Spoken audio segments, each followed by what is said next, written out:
We will begin regular press conference by Foreign Minister Motegi. Minister, the floor is yours.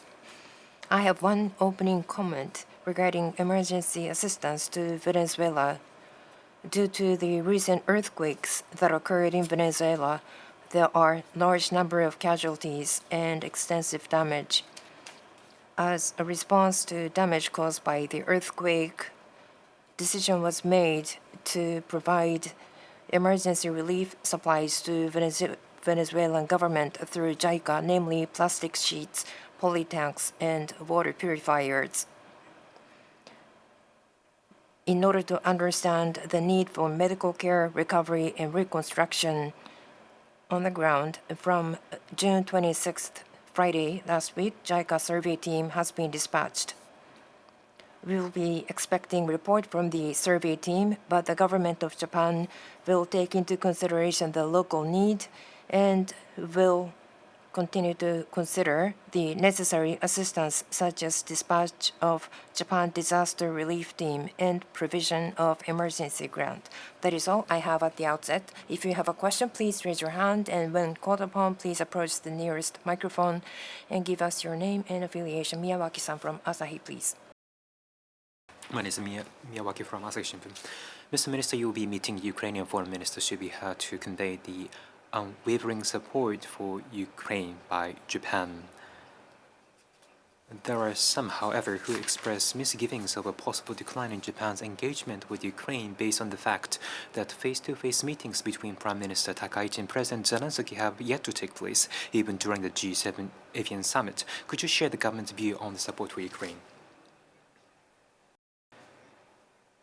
In terms of the support for Ukraine, it's unwavering. That is something I'd like to highlight here. In the meeting with Ukrainian Foreign Minister Sibiha tomorrow, I will be once again conveying our unwavering stance that we stand with Ukraine and exchanging views with regard to further deepening bilateral relationship as well as international situations. Japan has been working together with G7 and other countries in the various areas of humanitarian, fiscal, restoration, and reconstruction areas, with a total support about $20 billion, which have been steadily implemented at the moment.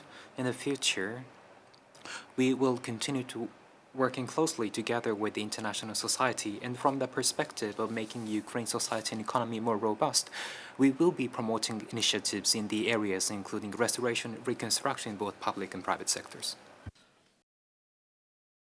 Onda-san from Kyoto, please. This is Onda from Kyoto.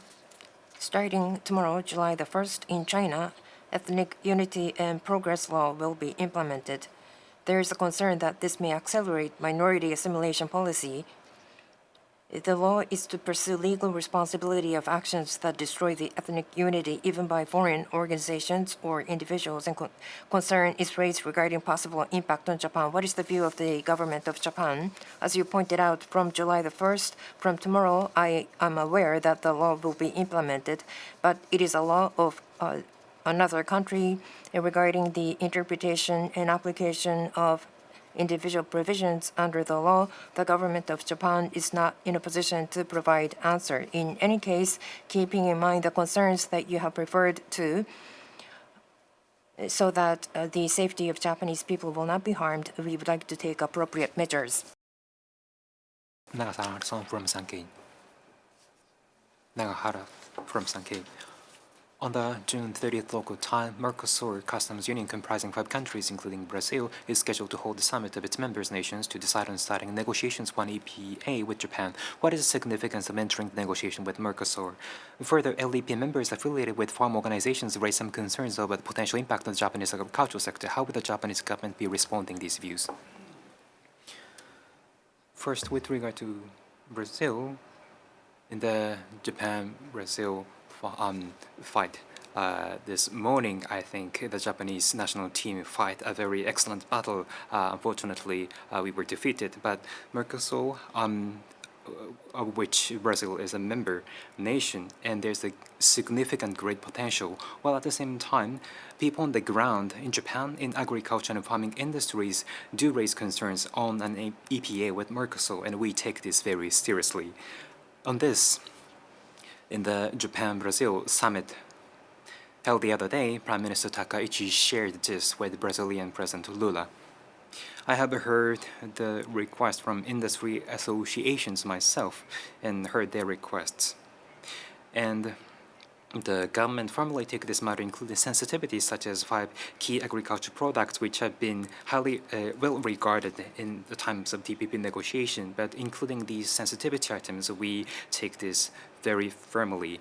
At the same time, strengthening economic ties with Mercosur will not only contribute to stronger economic security, but also offer great potential in terms of new market development for Japan's primary sector products and food, while making the supply chain of critical items such as feed more robust. So from that perspective, it offers a great potential.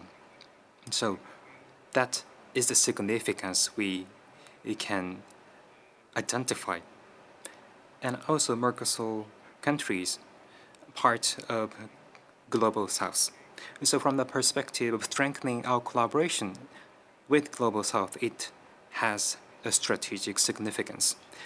We'd like to give due consideration to the sensitivities of both parties and would like to realize agreement that is mutually beneficial. And that is something we've been communicating and confirmed with Mercosur side for multiple times. And under the firm determination of firmly protecting Japan's national interests, we'd like to proceed with the negotiation. And I've been engaged in various negotiations for CPTPP as well as Japan-US trade negotiation and EPA between Japan and the UK, and we would like to build a win-win and the negotiation in line with the national interest. That is the basic stance we'd like to protect. Next question, please. Azahari-san from Pan Orient News, please. Mr. Khaldun Azhari, Pan Orient News. Japan has constantly maintained a firm diplomatic stance advocating for the complete denuclearization of both Iran and North Korea, citing the severe risks these programs pose to regional stability and global non-proliferation efforts.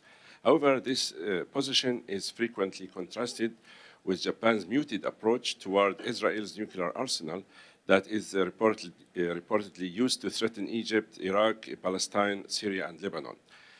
Critics are wondering how is your selective approach going to work effectively persuading other nations to abandon their nuclear ambitions? Thank you. It is not that we are taking a selective approach.